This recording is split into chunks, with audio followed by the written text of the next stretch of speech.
Moço, você precedeu a oração?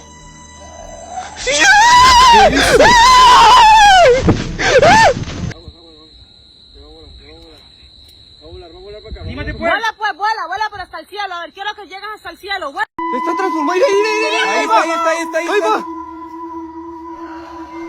Escucha, compa.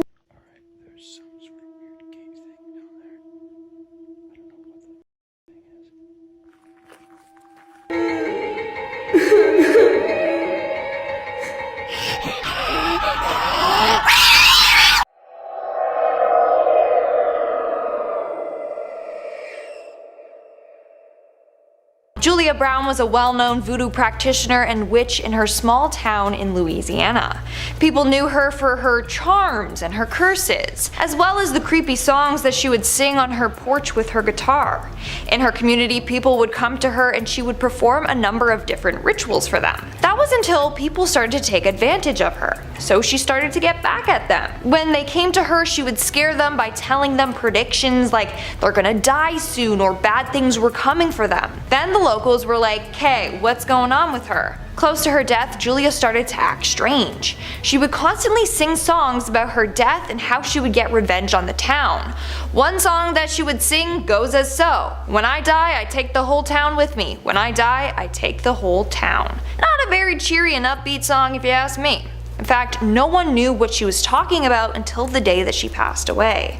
On September 29th, 1952, Julia passed away. On that day, the town came together for her funeral. Well, as they were lowering her casket into the ground, rain came down hard. This rain later turned into a disastrous hurricane that wiped out the entire town. So it's believed that before she left, she put a curse on the town, which is what she meant by "when I die, I'm taking the whole town with me." Over the years, a number of people have attempted to rebuild the town, but every time they do, it ends up getting destroyed again. Maybe her curse is real then. In our fourth spot today, we have Gerald Gardner. Gerald Gardner is often called the father of modern witchcraft, and that's due to the fact that he founded Wicca. Although technically he learned it from a group of people and then went on to just write about it, so they gave him credit for it. But anyways, basically back in 1939 he said that one night he encountered a group of women who claimed to be witches. They stripped him of his clothes and put him in the middle of a ceremonial circle. The circle was lined with naked women, and they showed him their ways. From there, he learned briefly about Wicca and thought, hey, this is great, let's preserve this and make sure that everyone knows about it. In 1954, he actually created a book titled Witchcraft Today that teaches others how to embrace Wicca fully. He then went on and became obsessed with the occult. In fact, it's believed that a number of Wiccans and pagans were saved partly because of him. They could come out and be like, yeah, I'm a witch, without fear of being hanged or burned alive. To this day, he's one of the most relevant witches in history, but also one of the more controversial ones. In our third spot today, we have Mother Shipton. Mother Shipton, otherwise known as Ursula Sonthiel, was born in 1488 England. Legend has it that she was born during a massive thunderstorm and her mother gave birth to her in a cave. Her mother was only 15 at the time and was stuck raising Ursula in that cave by herself. That was until the monastery took her mother in and a local family took Ursula in. Eventually her mom was taken to a nunnery and they never saw each other again. Growing up, Ursula had a hard time fitting in. She had a large crooked nose, her back had a bend in it, and her legs were twisted. So right off the bat, people were like, yeah, she's a witch, just because of her appearance. In fact, people would bully her and call her hag face. Others believed her father was the devil.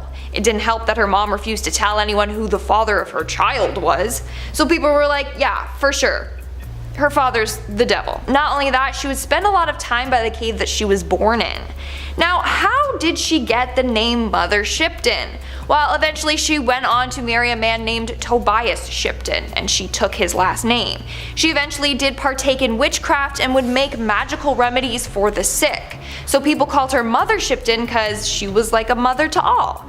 At one point in her life, she became psychic and could see into the future. Soon after, she was called the Narrenborough Witch. She made a living off of predicting and sharing the future with others. Moving on to number 2, we have Isabelle Gy. Isabelle Gy was a Scottish woman from Aldern, a village near the Scottish Highlands. She is well known in history because in 1662 she confessed to witchcraft and may have been executed. We actually don't know because there's no official record of it, so it's a mystery. Basically, during that time, if you were thought to be a witch, they would torture you until you admitted to being one, even if you weren't actually one. Well, Isabelle's case sparked a lot of interest because she admitted to being a witch willingly without torture or anything. And she went into great detail on everything that she was doing.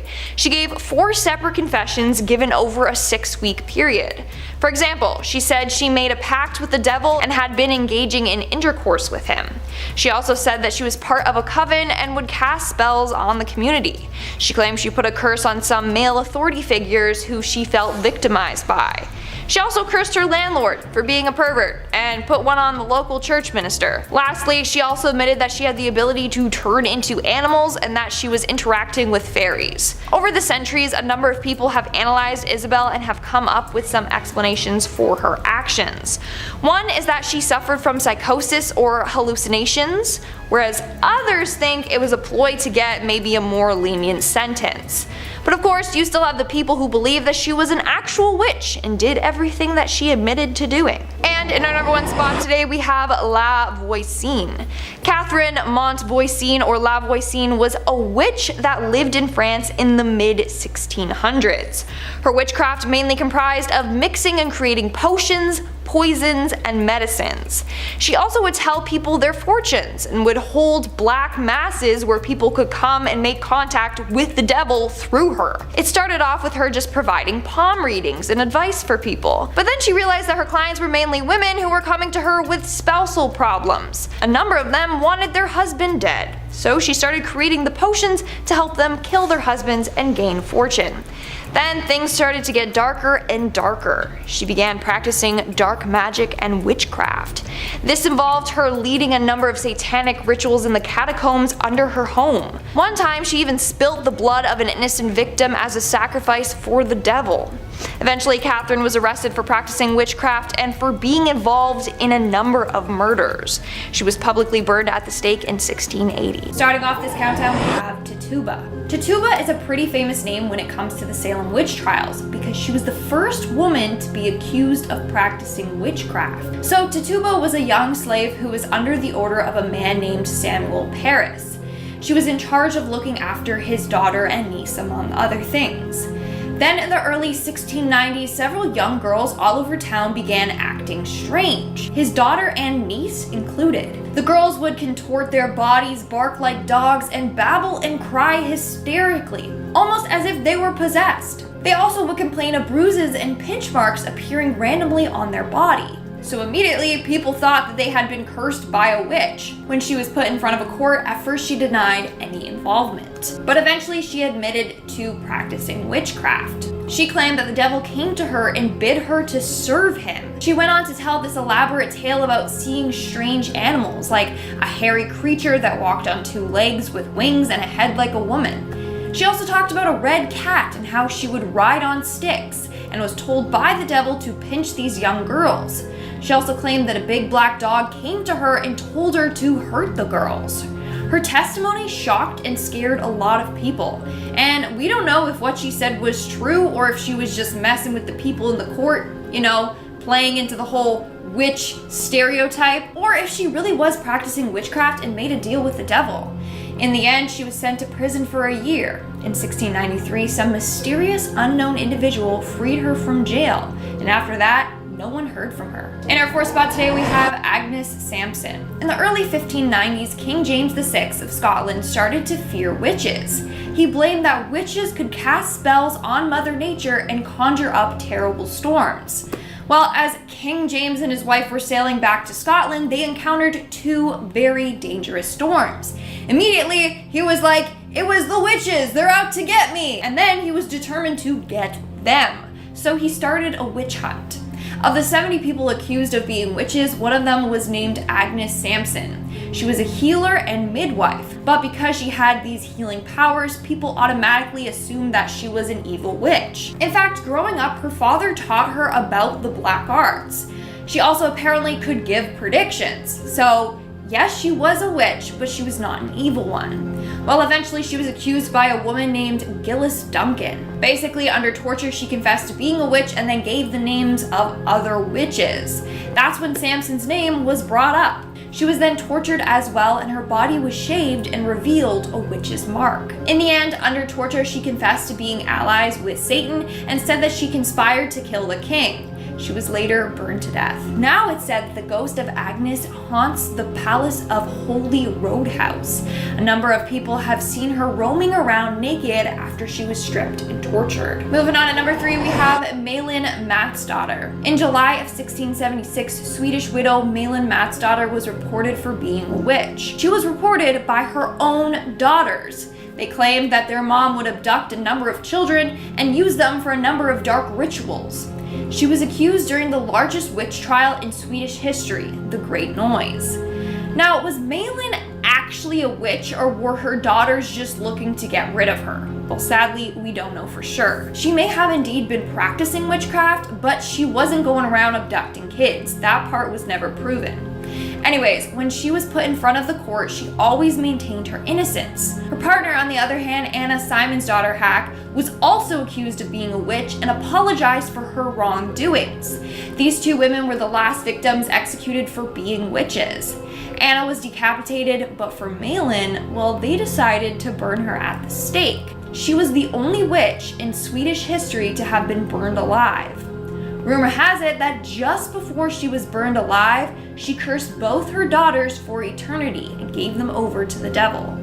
When the flames covered her body, apparently she did not scream, nor did she appear to be in pain. For everyone watching, this was further proof that she was in fact a witch. In our second spot today, we have Dion Fortune. Dion Fortune, born Violet Mary Firth, was a psychiatrist, author, occultist, and witch. For Fortune, it all started at the young age of 4. That's when she claimed she started receiving visions. Apparently, the visions were of her being a priestess in her past life. Then at the age of 20, she suffered a mental breakdown as a result of these psychic attacks, as she called them. During her recovery, she found herself drawn to the occult. From there, she began writing a number of books on the occult and witchcraft.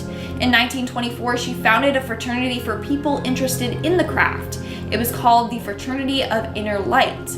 In the fraternity, they engaged in a number of different practices and rituals.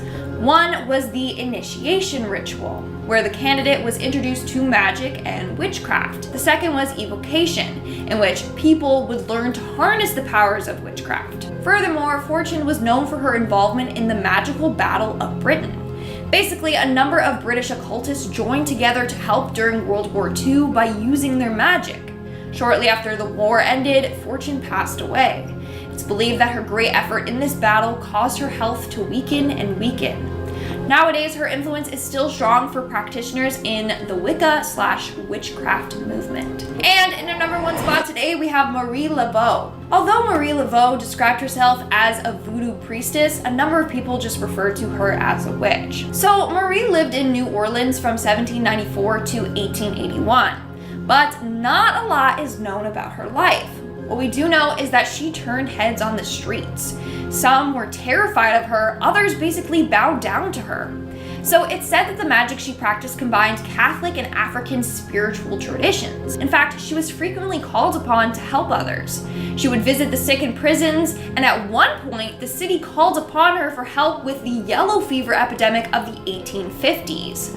On top of it all, she owned a large snake that she named Zombie, named after an African god. In fact, many believed that this snake harnessed magical powers itself. Her most well-known case was when she was called to work on a murder trial of a young man. The man's father came to Marie and promised her anything if she just saved his son. The odds were not in his favor. Everyone for sure thought that the verdict was going to be guilty, but Marie secretly placed several charms throughout the courtroom. And guess what? In the end, the man was found not guilty. That's pretty freaky. After Marie's death, her gravesite was frequently vandalized, but not for what you think. That's because legend goes if you draw an X on her gravestone, Marie's spirit will grant you whatever you want. So you had to draw an X on her tomb, then turn around 3 times, knock on her tomb, and then you have to yell out your wish. If in the end the wish comes true, you have to come back, circle the X, and then leave Marie an offering. Here's another legend surrounding Miss Laveau. There's apparently a haunted image of her hanging in New Orleans' historic voodoo museum. Some people say that they can feel Marie's cold eyes watching them as they're looking at this painting. Others say that once you see this image, then Marie will haunt you and even show up in your dreams. In fact, tour guides say that whoever wishes to see this painting must go by themselves, because the tour guides refuse to see this painting themselves. Pretty freaky if you ask me. Coming in at number 5 we have Hulda. Hulda is a witch who is rumored to live deep within the forest, secluded from the rest of the world. It is said that if you get lost in the woods, it is usually due to the influence of Hulda's magic. She influences children to wander off on their own so that she may trap them. She has also been known to offer magical favors to children who find her. She just requests in return they visit her again with their friends or siblings. Once Hulda has captured and trapped the children, she will cook and consume them, leaving no evidence behind that they were ever there. If she doesn't eat the children herself, she will serve them to the next children who find her home as a sick punishment. It is believed that Hulda once had a daughter. The daughter was evil and was using dark magic to hurt people, including the rest of Hulda's family. When Hulda lost everyone who she cared for, she destroyed her daughter to make sure she could never hurt anyone again.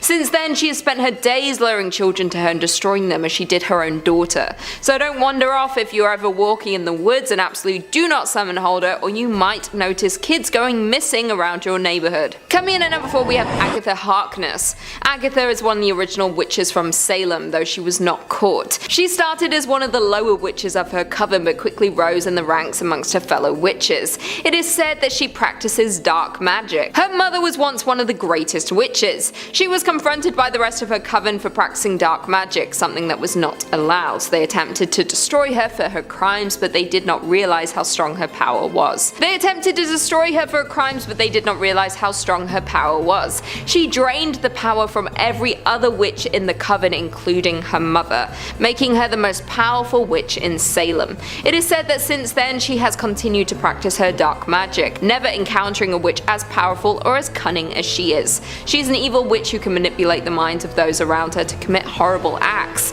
She is not someone who you would like to cross or make angry. She also has the ability to wipe the memories of those who she controls, meaning they don't even know that it was not their decision to commit their crimes. It is said she still resides in Salem, where her coven once called home. Although it is not clear where, there are a number of historical sites in Salem one could visit if looking for Agatha. If you did want to contact her for some dark reason, it does not come easy. You have to make a sacrifice for her to bother making an appearance. She requires a personal sacrifice of something that you love, whatever that may be for you. Maybe burning your childhood toy or something else you were attached to emotionally. If you do summon her, you might not get what you wanted. If she likes you, she might grant whatever you seek, but if not, you might unleash a great evil not only on yourself but back onto the world.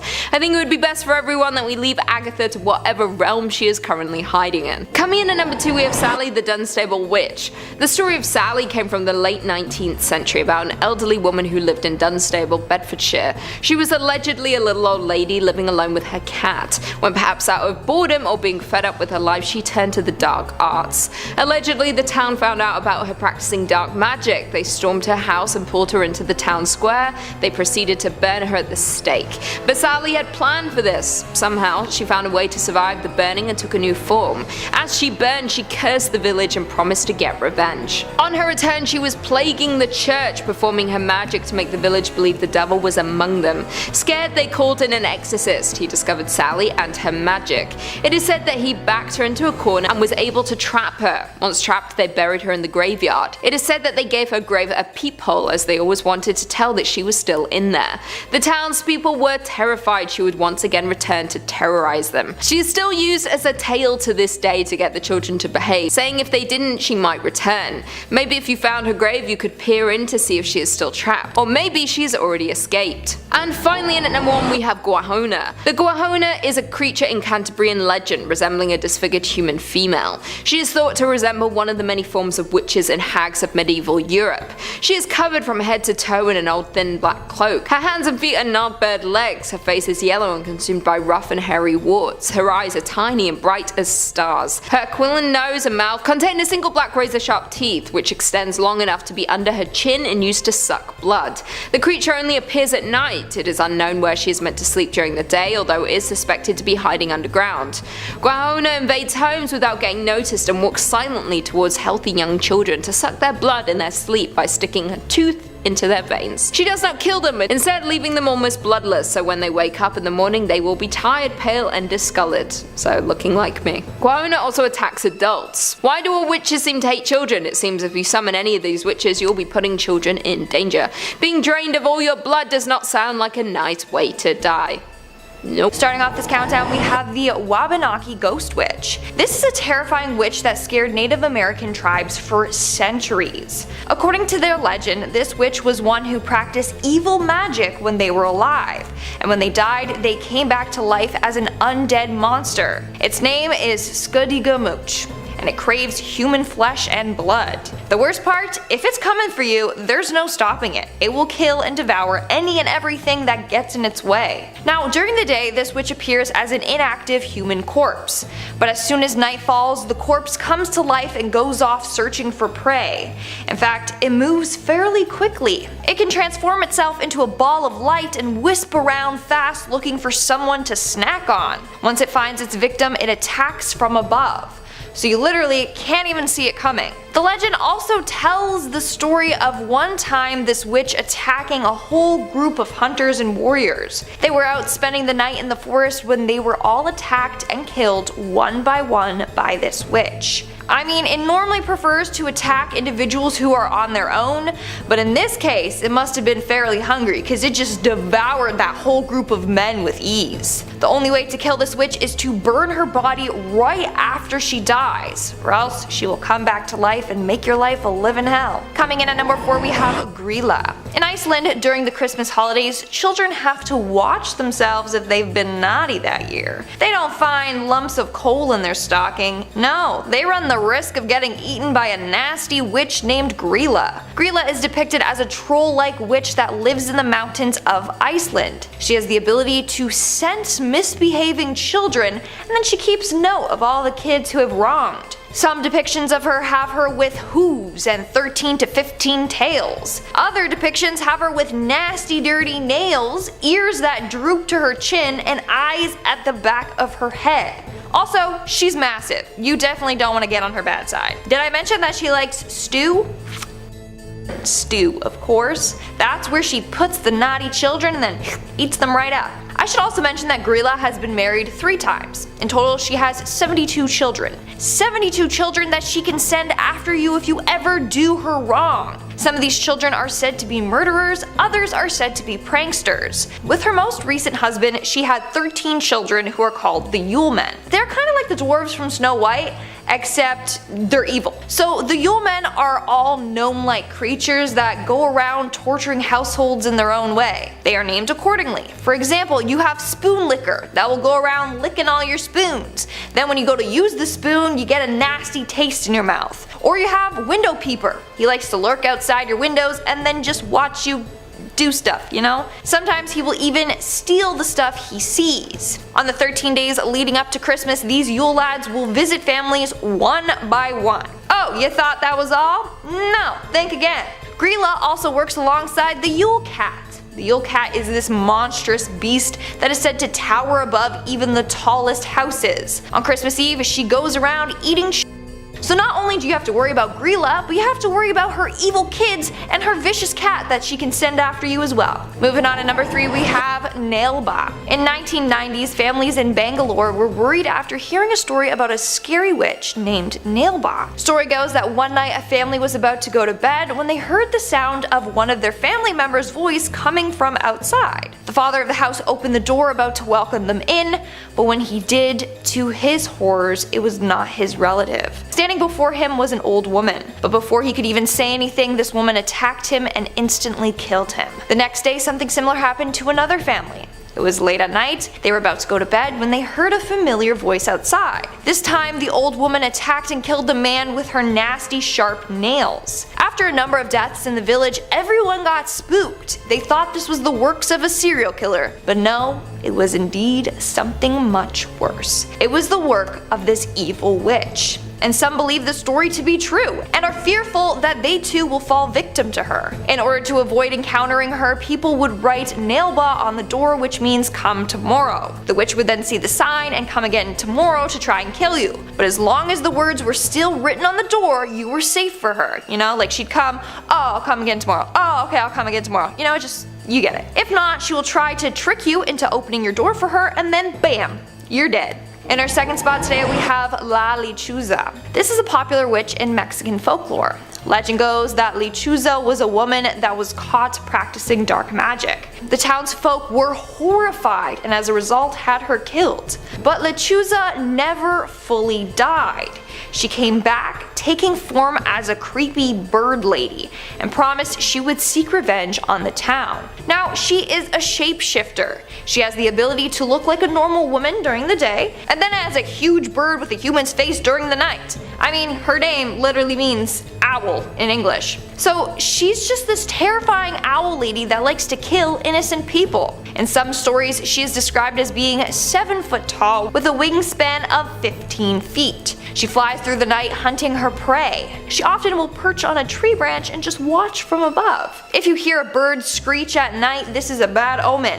It's a sign that Lechuza is out looking for her next victim, and it could be you. Also, this witch can pretend to be a baby to trick her victims. She can disguise her voice and cry outside your door, so you're like, oh no, someone left a baby on my doorstep, and then you go outside and it's not Harry Potter left by Dumbledore. No, it's Lechuza, who will swoop down and carry you away with her sharp talons. She has the strength to carry a full grown man, so no one is safe. She's also known to attack from windows. You might be trying to sleep when all of a sudden you hear this annoying whistling or screeching noise coming from outside your window. You get so annoyed you whip the window open and bam, she'll attack you and scratch your eyes out. She's also known to run people off the road, so she's definitely someone you don't want to take on. And in our number 1 spot today we have Black Annis. Black Annis is a tall, nasty witch from English folklore. She is depicted as having a blue face with glowing eyes, long sharp teeth, and claw-like fingers, which she uses to rip the skin off of her victims. So this witch is said to haunt the countryside of Leicestershire. She waits in the woods there until she finds herself the perfect victim. She will then pounce on them, rip them open, and feast on them. She likes to drain them completely of blood by sucking it out of them, and then feasts on their insides. To make matters worse, she will keep the deceased with her, and once their skin is completely dried out, she will use the skin and sew it together to make clothes for herself. Like what the actual hell? It's giving me Buffalo Bill vibes for sure. Due to this legend, kids were told never to go into Dane Hills alone, for that's where she supposedly lives. Not only that, if you're out in the woods and hear a high-pitched howl, you know that she's close. Furthermore, if you listen carefully, sometimes you'll be able to hear her sharp teeth grinding together as she waits for her prey. Starting off this countdown, we have the North Berwick Witches. North Berwick is a small town in Scotland where some of the most brutal and horrific witch trials took place. It all started during the reign of King James VI.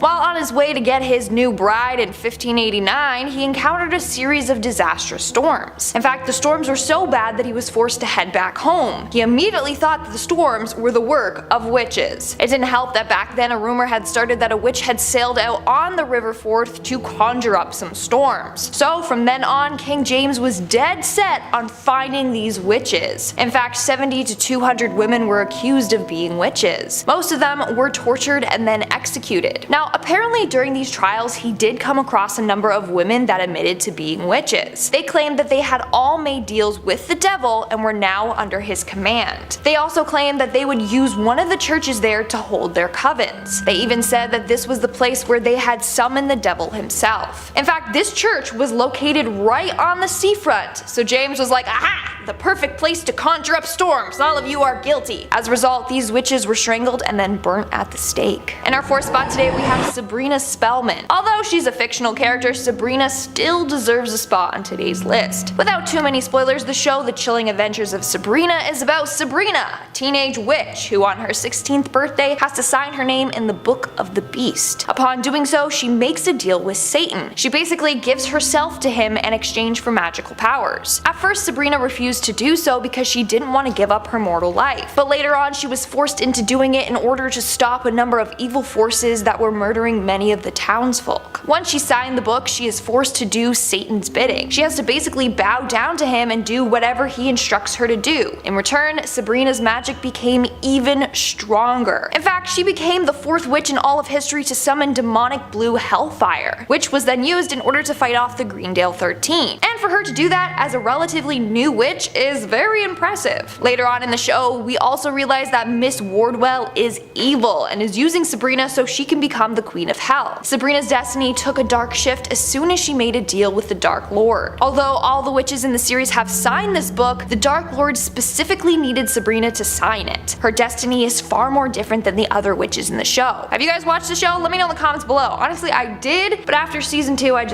I couldn't anymore. Let me know your thoughts though. Moving on at number 3, we have Lilith. Now the description of Lilith varies depending on your beliefs. In Jewish folklore, Lilith is a female demon. In Luciferian witchcraft and Luciferianism, Lilith is described as the consort of Samael. Other people believe that she is the wife of Satan or that Lilith was the first wife of Adam. But she wasn't that obedient to him and Adam didn't like that, so Lilith left. Then God made Eve, who was more obedient. Lilith became jealous and turned into the snake that made Eve take a bite from the apple. The two were banished from the Garden of Eden and Lilith turned into a demon, her main goal to get revenge on all men. Then you have the people that believe Lilith is a child-killing witch. She wasn't able to conceive, so she was jealous of pregnant women and would go around killing them or stealing their babies. In this case, we are looking at the version in which Lilith is a witch, obviously. In this case, Lilith is working alongside Satan to do his dark bidding for him. Their deal is that if she's with him, then she will work for him. But she's not always obedient, in fact she has gotten frisky with other men. In the TV series Supernatural, Lilith is depicted as a white-eyed powerful demon. She is said to be the first human that made a deal with Satan and promised to serve him. As a result, she became the first demon. In the Chilling Adventures of Sabrina, we end up finding out that one of the characters, Miss Wardwell, is actually Lilith. She is referred to as Satan's concubine and the mother of demons, and of course, she's a witch. In fact, she is said to be the first witch in existence. She made a deal with Satan or the Dark Lord. According to her story, she was wandering the wasteland aimlessly when she encountered Lucifer, the fallen angel. She made a deal to heal the wounds caused by the loss of his wings, if he in return helped her. She then pledged allegiance to him and became his handmaiden. In the end, Lilith wants to become his queen, which is why she goes to the extreme lengths to do whatever he tells her to do. And in our number 1 spot today, we have the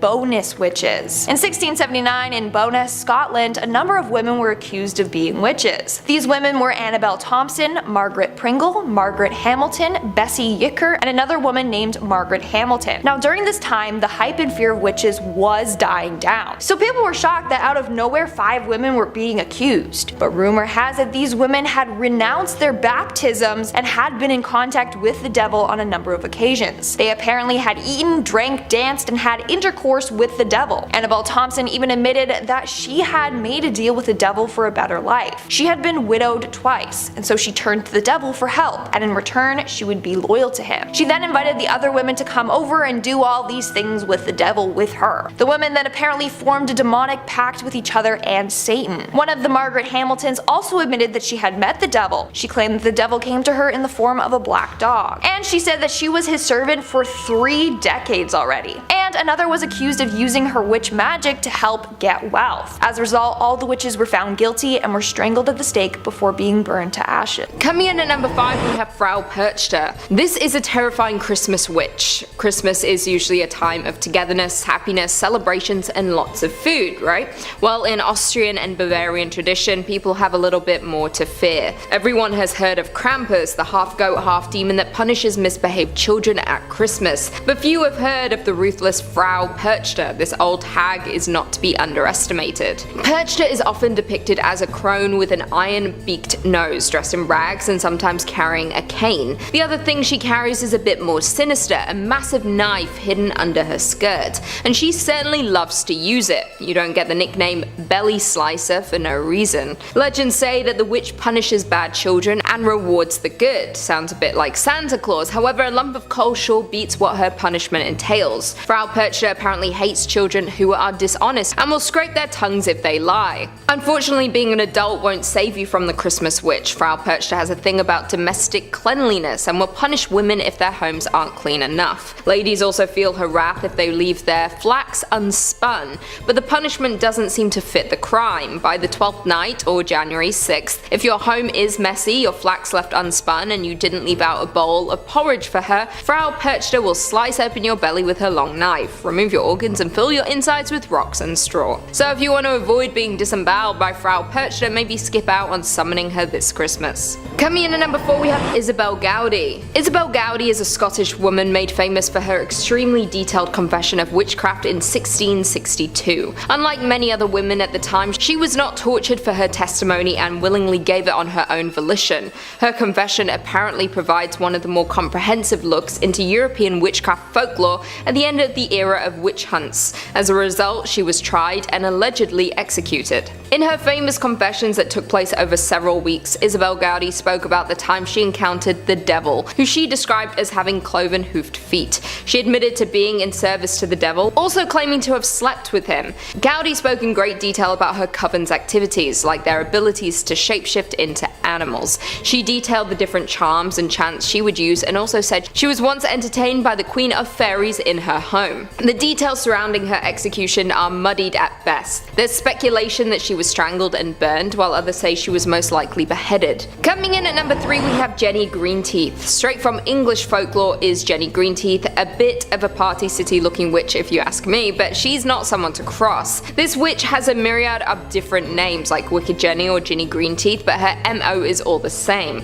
The water-dwelling hag is said to have an affinity for drowning the vulnerable. This legendary witch has a bit of a monstrous appearance with long arms, sharp teeth, and wild hair. Her skin is a grotesque shade of green and resembles duckweed, a type of weed that is one of Britain's most common small water plants. Because of this, she's often associated with ponds and rivers with the weed growing on it, and it's said to be an indicator of her presence. From the 19th century onwards, children have been warned to steer clear from bodies of water, with the threat of Jenny Greenteeth drowning them. It was also said that if they stuck around a pond too long, her long arms would drag them into the water. Elderly folks will also suffer the same fate should they not listen to the warnings. Fun fact, Jenny Greenteeth actually inspired Meg Mucklebones in Ridley Scott's Legend. In at number 2 we have Moll Dyer. Moll Dyer has a bit of a tragic backstory, but her legend still runs strong in the community in which she lived. In 17th century Leonardtown, Maryland, Moll Dyer was an old woman who was accused of witchcraft and ultimately suffered a fate similar to those of the Salem witch trials. Although historical records have yet to prove her existence, there were several Dyers in the area at the time, so it's possible that Moll was simply a nickname. And despite this, there's a street, a stream, and a large rock named after this alleged witch.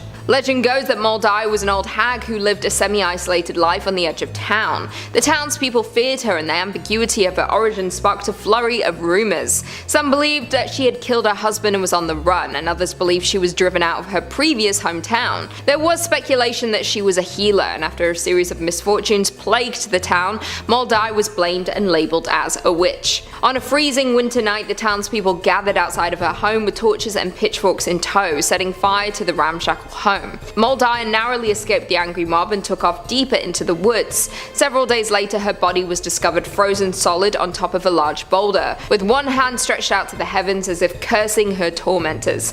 In the years after her passing, they say that the lands became uncharacteristically barren, livestock died, and the men responsible for leading the mob suffered bouts of terrible luck. Today, Moll Dyer is said to haunt the lands in which she died and can be found on the coldest of winter nights. The imprint of her body is apparently still embedded on the rock that she died on and is even on display in the town. Many believe that Moll Dyer partially served as an inspiration for the entity from the Blair Witch Project. We all know how that ends, so I would not recommend summoning Moll Dyer. And finally, in at number 1 we have the Bell Witch. In the top spot is none other than the infamous Bell Witch. The legend of the Bell Witch haunting is a staple in southern United States folklore. folklore, and a terrifying story at that, so terrifying that it even captured the attention of a US president. In the early 1800s, John Bell and his family settled in Tennessee on 320 acres of farmland along the Red River. For their first 10 years their life was good until one day things changed. Strange paranormal occurrences began to plague the family. They would hear pounding on the walls, chains rattling, and John Bell even saw a peculiar and unnatural looking creature. It had the head of a rabbit and the body of a dog. The haunting progressed and soon the entity was snatching blankets off of the children as they slept and even began to develop a voice. The family would hear faint whisperings and what sounded like an old woman singing hymns. The activity only got worse and the entity began attacking the Bell's youngest daughter, Betsy Bell, leaving welts and handprints all over her face and body. Its voice strengthened over time and they would hear it quoting scripture, carrying on intelligent conversations and still singing hymns. Word of the supernatural phenomena spread like wildfire and even garnered the attention of Andrew Jackson before he became the 7th president of the United States. When Jackson and his men went to investigate the claims, one man from his entourage was allegedly attacked by the Bell Witch and said he felt pins being stabbed into him and was being beaten severely. Some alleged that Jackson later said that he would rather fight the British at New Orleans than fight the Bell Witch. Maybe for good reason too, because John Bell became the main subject of her wrath. The Bell Witch apparently tormented him and caused a steep decline in his health.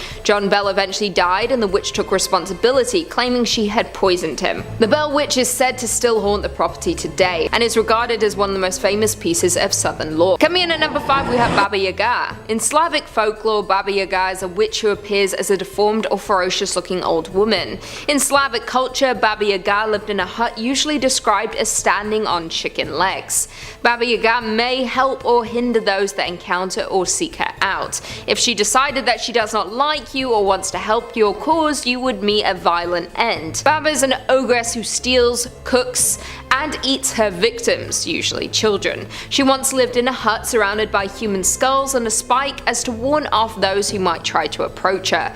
She was banished from the living realm due to her horrible acts. It is said that now and then she is summoned, and when this happens she wreaks havoc on children, taking more victims. Please don't ever attempt to summon Baba Yaga for favor, although she may decide to help if she chooses, but be warned it may be the last thing you ever do. Coming in at number 4 we have Malin Matsdotter. Malin is a Swedish witch accused during the witch hunt of 1668 to 76. She was a widow and was also accused of being involved in her late husband's passing. Her main accusation was from the children of her village. They claimed that she had been abducting them and bringing them to a secluded place to perform a satanic sabbath. Reportedly, she was trying to persuade the children to join her in performing black magic. She was even accused by her own daughters, persuading the court of her guilt. Malin, along with Anna Hack, were the last victims executed for being witches during the Great Swedish Witch Hunt of 1668 to 76, often referred to as the Great Noise. What makes Malin Matsdotter unique is that she's considered the only witch in Swedish history to have been burned alive. Normally witches were decapitated or hanged before their bodies were burned at the stake, but it appears Malin's refusal to admit to her guilt made the authorities less gracious in their sentencing. Malin firmly maintained her innocence and went out in history. In the end, she refused to shake hands with her daughters. It is said that before her death she gave her daughters to the devil and cursed them for eternity for their part in her sentencing. While burning, Malin did not scream, she did not cry or react to her pain. Some felt this further confirmed her witchcraft. Shortly after her death, one of her daughters was convicted of perjury and she too was forced to walk through death's door. It is now said that if you try to summon Malin, you too will be cursed for eternity like the daughter. She's angry and looking for revenge. You might stand a chance if you are not a woman, as she directs her curses at any woman who crosses her path, as if they are her daughters. But just to be safe, maybe don't try to contact her next time you're near a Ouija board. Coming in at number 3 we have Pesta. Pesta is the witch of pestilence and disease. When she roamed the land of the living, she was known for bringing great disease that killed thousands. It is said she was born during a great plague. From the destruction, she was created to ensure this suffering continued around the world. She is a hideous old woman dressed in black, carrying a rake or a broom. She traveled from farm to farm spreading disease. If she carried a rake, some at the farm would die. But if she carried a broom, all at the farm would die.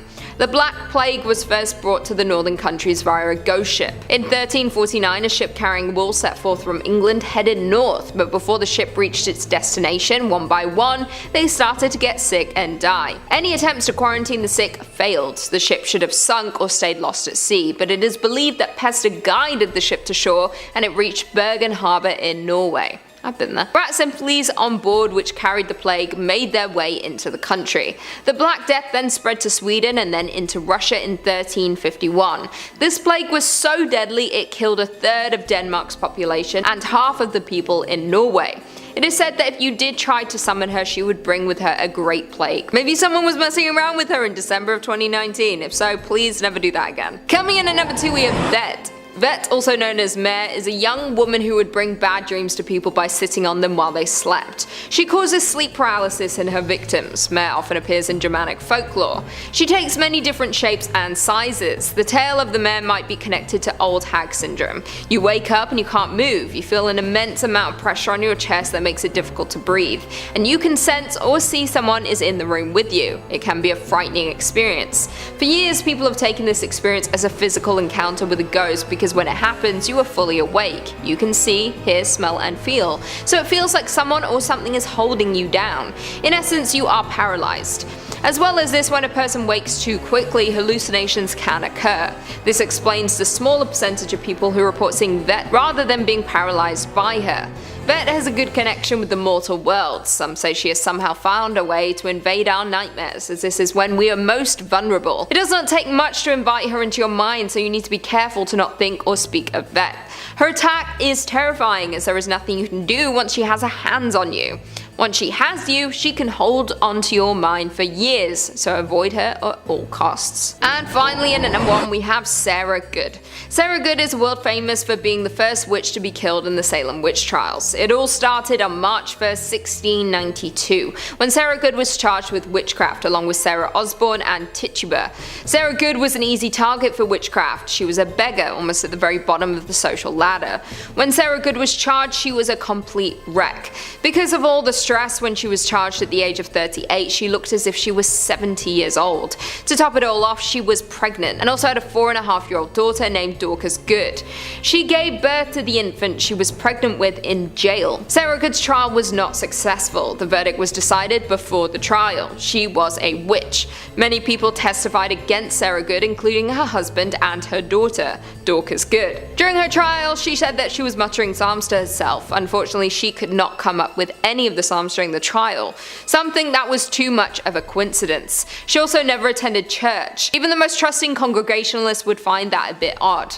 In court, Sarah said that she did not attend church because she did not have clothes good enough for church. Unsurprisingly, she was found guilty, and because she refused to confess, she was sentenced to death. She stayed in jail until July 19th, 1692, when she was executed. Just before her execution, she was asked to confess. She refused. Instead, she cursed the people, saying, "I'm no more a witch than you are a wizard, and if you take away my life, God will give you blood to drink." It is said that she cursed the land, and a terrible fate followed those responsible for her death.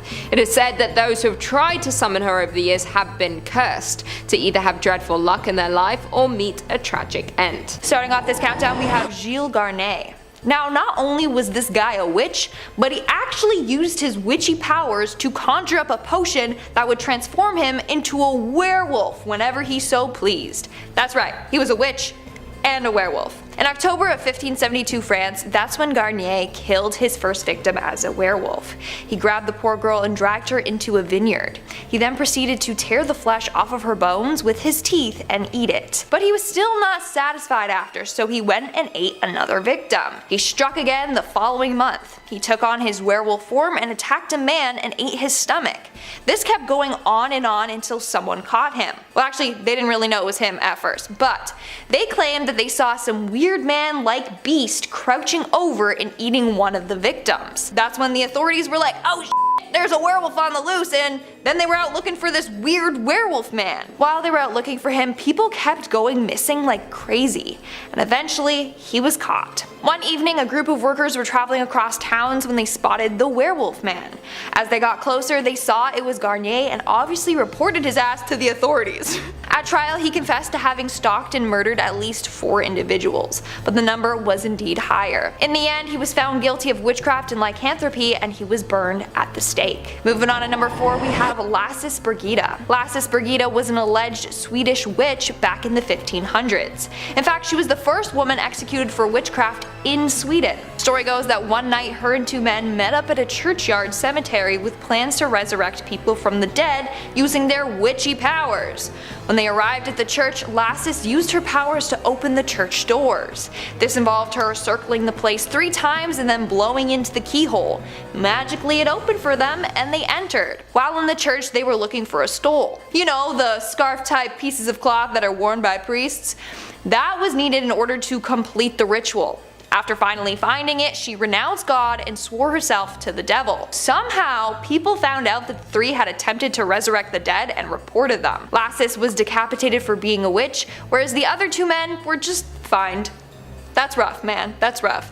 I'm also glad that their plan to bring back the dead didn't work. Like, imagine they would have to fight off witches and then zombies. Crazy. Coming in at number 3, we have Agnes Waterhouse. Agnes Waterhouse, otherwise known as Mother Waterhouse, was the first woman in England to be executed for witchcraft. Agnes confessed to being a witch and having a familiar named Satan, which was her cat. Later on, the cat apparently took the form of a toad. The familiar originally belonged to her friend and fellow witch Elizabeth Frances, but was later passed along to her. Furthermore, apparently Agnes would use her sorcery for evil. In 1566, she used her witchcraft to try and cause illness to a man named William Fine, and he was not so fine. After that, she used her powers to kill her enemies' livestock and as well as cause them illness. And lastly, she also tried to kill her husband using her powers. In fact, at her trial, one of her neighbors, a 12-year-old girl named Agnes Brown, came forward and testified against her. She claimed that she was visited by a demon dog under the control of Agnes Waterhouse. So according to the girl, one day she was visited by this demon that looked like a black dog with a face of an ape with a short tail, a set of horns, and a silver whistle around its neck. The demon dog appeared at her home and asked for some butter. She refused, and apparently later that day he returned with a knife and threatened to kill her. She said that he was going to thrust his knife in her heart and kill her. When the girl bravely asked to send him, the dog just turned his head toward Waterhouse's home. On July 29, 1566, Agnes Waterhouse was executed. Before doing so, she repented and begged God for forgiveness. She also did admit that she was sending her familiar to hurt and damage her neighbor's goods. But her neighbor, a tailor named Wardall, had such strong faith that the familiar was unable to mess with him. In the end, Agnes was hanged for her crimes. Moving on to number 2, we have Elizabeth Frances. So Elizabeth Frances was friends with Agnes Waterhouse. Some even say that they were sisters. I don't know. But she was accused around the same time that Agnes was. She was the original owner of Satan, the white spotted cat, and her familiar. According to Frances, she received the cat from her grandmother, who was also a witch. Her grandmother, in fact, was the person who taught her all about witchcraft when she was only 12 years old. According to Elizabeth, her cat would speak to her in a strange hollow voice and also would do anything in exchange for a drop of blood, which is why they could get him to do all of their dark bidding for them. During trial, Elizabeth confessed to stealing sheep and killing a number of people, including a man named Andrew Biles. Andrew refused to marry Elizabeth after she became pregnant with his child, so she killed him. Later on, her familiar told her to make a certain concoction of herbs and to drink it, and that would terminate her pregnancy. She did, and it worked. Not only that, but when Frances finally married, she got her familiar to kill her husband and her daughter. Agnes also confessed to using her powers and familiar to kill one of her own pigs to see, what it could do. And then she also killed her neighbor's cows and geese after they got in an argument. She got in an argument with the neighbor, not with the cows and geese, thought I should clarify. As I said before, the cat eventually turned to a toad on its own. So Frances was the first witch to be accused, and then she was the one who told everyone about Agnes in order to get a lighter sentence. So Elizabeth wasn't killed right off the bat. But 13 years later, she was accused again, and that's when she was killed for witchcraft. And in our #1 spot today, we have Laurie Cabot. The story of Laurie Cabot is one that still blows my mind to this day. So Laurie is the high priestess of the Salem Coven. She is well known among modern day witches. Now, Laurie would only ever use her powers for good and to help people. In fact, she was psychic, and she would use her psychic abilities in order to help police solve a number of crimes. The first time being during the disappearance and death of Martha Brailsford. So back in 1991, 2 people from Salem were reported missing. That was Martha Brailsford and her neighbor Tom Mamoni. Eventually Tom returned home and said that the two were sailing when Martha fell off the boat after being hit by a rogue wave. So police began searching the bay for Martha, but they were unsuccessful.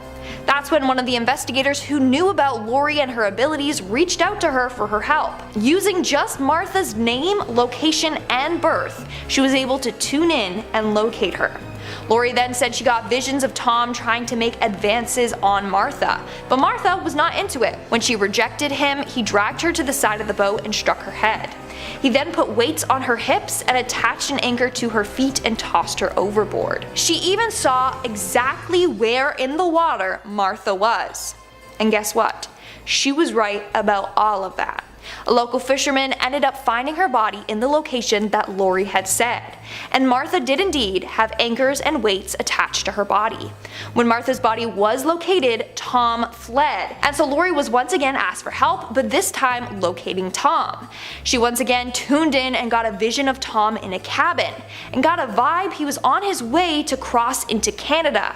Not only that, but Laurie performed a binding spell on Tom to make sure he would do something stupid so that he would get caught. Well, 3 days later, police found the cabin Tom was staying in, and it was in a small town near the Canadian border. They found the cabin because Tom made a stupid mistake. He parked his car near the cabin and he left the lights on. Neighbors called the cops because they didn't recognize the car and they knew the neighbors were out of town. Isn't that crazy? Round of applause for Laurie. Number 5 on this list is what I'm going to be nicknaming the Scottish Witch from the Woods. I stumbled across a Scottish story about a witch where they were unable to discover her name. Hundreds of years ago, when Scotland was still being first developed, there was a village in the north of the country. This village was positioned directly next to a forest that they wanted to chop down and expand into. When they began their process of chopping down the forest, a witch, or the Witch of the Woods, came out and warned them that if they continued, she would curse their entire community. The women would become infertile, the crops would never grow, and people would go missing. Fearing for their safety, the group came to an agreement with this witch, where they were allowed to chop down a small section of the forest in exchange for leaving 1 sack every harvest of grain or produce by the edge of the forest. This agreement held true for quite a while until the community started to get less fearful and more greedy. They decided to go against this witch and chop down the rest of the forest without fear of consequence. When the witch came out of the forest again to address their betrayal, they refused to listen,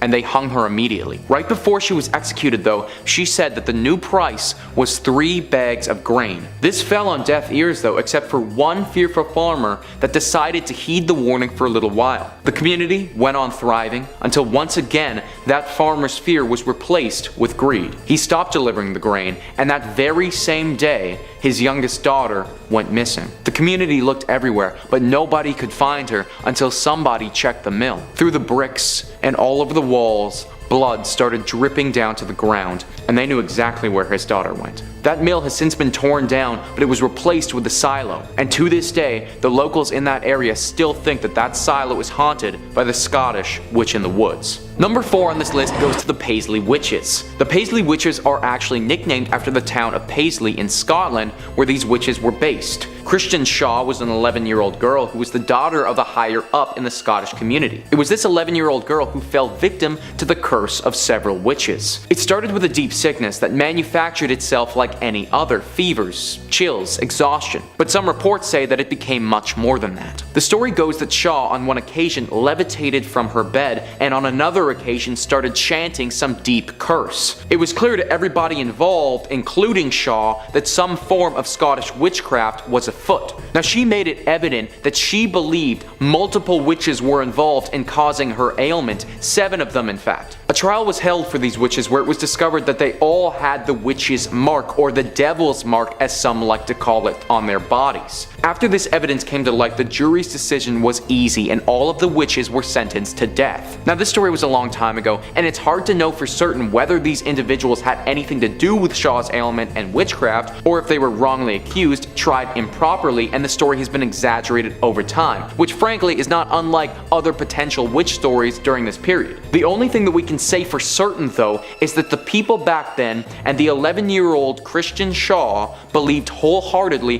that this group of Paisley witches was just that, witches. Number 3 on this list is Helen Duncan. Helen Duncan was a Scottish witch who traveled throughout Europe and actually isn't that far removed from present day. She died in 1956 and is known by some to be the last Scottish witch. As a young girl, she was considered by most to be a normal, albeit outspoken and loud, growing child. It wasn't until midway through her life that she started seriously practicing witchcraft. Helen garnered a name for herself by regularly performing seances every evening and having the ability to communicate with the dead. During her nightly rituals, she would invite viewers to come and watch. These viewers had reported seeing the materialization of ghostly figures directly in front of their eyes when Helen entered her deep witchly trance. Helen was also capable of and would often excrete a strange looking ectoplasm from her mouth while she was doing this. And if this wasn't enough, Duncan could also see things that others couldn't. At one point, the ghost of a sailor appeared and talked about a very secretive incident that had happened in World War II that the public,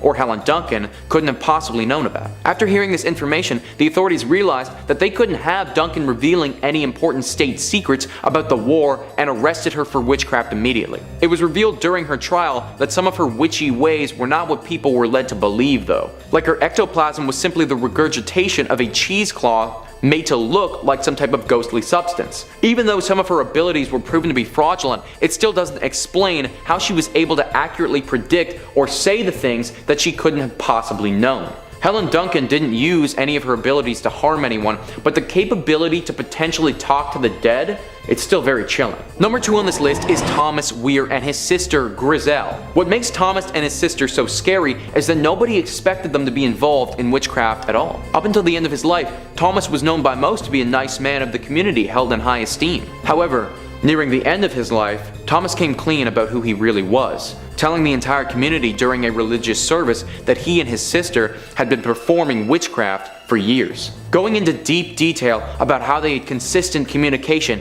with the devil and had devoted their entire lives to carrying out his bidding. This bidding manifested itself in many different ways, most of which involved causing harm to others, or in Thomas's case, getting it on with animals.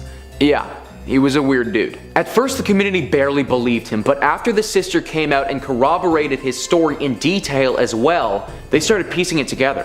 Thomas was always walking around with a big black staff. The neighbors had reported hearing strange sounds in the evening coming from their home and weird lights going off. Suddenly the guy that everybody thought they knew as their nice friendly neighbor was somebody else entirely. Reports say that when he was burned at the stake, he took far longer to die than a human should. Also, his staff was burned with him, and it emitted an extremely strange sound and moved in unnatural directions when it was burning, as if it was being possessed by some force. I suppose that in the case of Thomas and Griselle, they had done such a good job at hiding their identities as witches and had been extremely methodical with their crimes, that before they died, they just had to let the world know just how evil they actually were. Starting off this countdown, we have the West Branch Witch. This witch is pretty famous in Ohio. So legend goes that there's this witch that many people have encountered in West Branch State Park. This witch tends to dress head to toe in all black. The first appearance was reported in 1960 by a man named B.A. Evans. He recently purchased a piece of land and later discovered a small cemetery on it.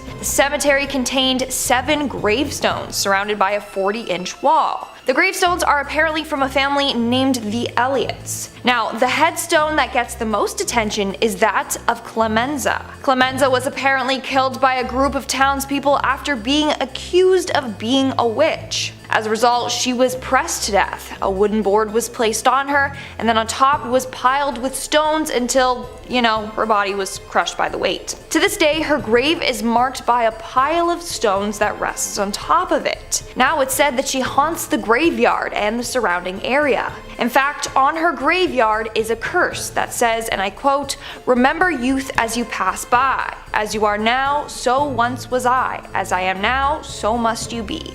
Prepare for death and follow me." Now, if you read it out loud by her grave, she will apparently chase you away. Apparently, this whole legend is real though, and there is a curse upon her grave. One night, a group of hooligans took stones from her grave, which, hello, you're not supposed to do.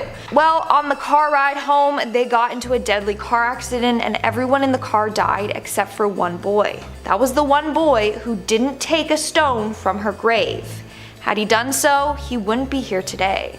So, that is absolutely horrifying. No thanks. Moving on at number 4, we have Moll Dyer. Legend goes that Moll Dyer was a witch that lived in Maryland in the 17th century. But there are no historical records of her existence, so it might have just been a legend passed down from generation to generation. Either way, it's quite creepy. So the story takes place during a brutal winter in 1697. During this winter, there wasn't a lot of food available. In fact, many residents sadly passed away from starvation. Then there was Moll Dyer. She lived basically isolated from the community.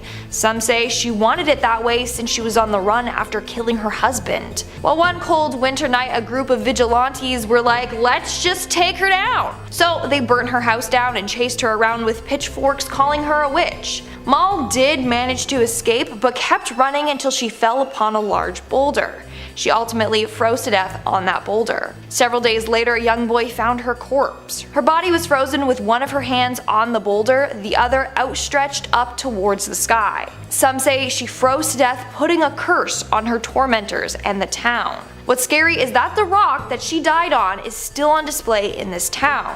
In fact, her handprint is imprinted onto the rock for eternity. And Moll Dyer's curse is still effective to this day. All men responsible for her death and their ancestors will suffer for the rest of their lives. They will be cursed with bad luck. In fact, it's said that her tormentors got sick and some passed away. Others had their land become barren and their livestock died. All from the curse that Moll Dyer put on them.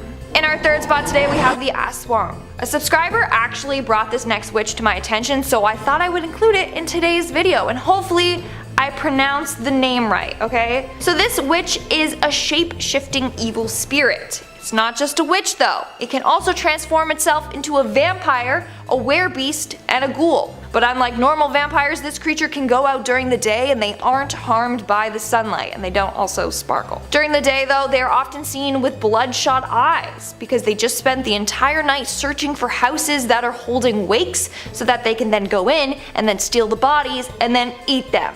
No need to worry though, they don't attack during the day, that's when they're at their weakest. Plus, they only attack in the darkness because that's when they believe that God is asleep. But when they do hunt, they go after the young and feast on their hearts and livers. In fact, they have this thing that comes out of their mouth and then can reach into a mother's womb to suck the baby out of them while the mother is asleep. Isn't that horrifying? It is. But wait, it gets worse. Apparently humans can choose to turn into this creature if they so desire. To do this, they have to tie a fertilized chicken egg to their stomach.